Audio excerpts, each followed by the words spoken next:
What happens when a Formula One legend tries to trademark his own last name, only to run into a Swiss watch company that's had it for over a century?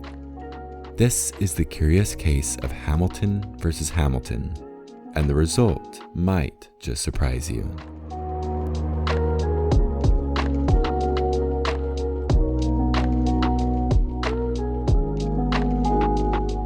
In 2020, the high-octane drama unfolded when Lewis Hamilton's company, 44IP, opposed Hamilton Watch Company's trademark application in Europe. Seemingly out of nowhere, the watchmaker defended its long-standing claim to the name Hamilton, pointing out that they had been using it since the 19th century, long before the racing champion was born. The watchmaker's argument centered on their rich history of craftsmanship and innovation, which they claimed gave them rightful ownership of the name. On the other side, Lewis Hamilton's camp argued that his global fame as a racing icon warranted exclusive rights to the name in certain contexts. After much deliberation, the European Union Intellectual Property Office ruled in favor of Hamilton Watch Company. Their reasoning?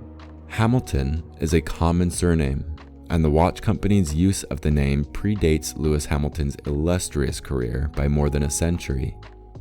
This decision ensured that Hamilton International retained their trademark rights, leaving the Formula One champ without exclusive claim to his own surname. This case underscores the complexities of trademark law, especially when it comes to shared names. A surname like Hamilton might seem personal, but in the world of intellectual property, it's also a brand with history, legacy, and commercial value.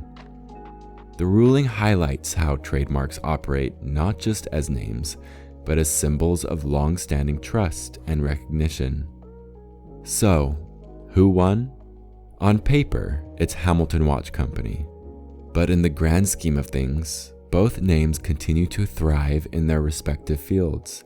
One in the fast-paced world of motorsport, the other in the timeless art of horology. And for us spectators, this quirky legal drama is a fascinating reminder of how names can hold more weight than meets the eye. After all, whether it's a race car or a wristwatch, the name Hamilton is still speeding ahead.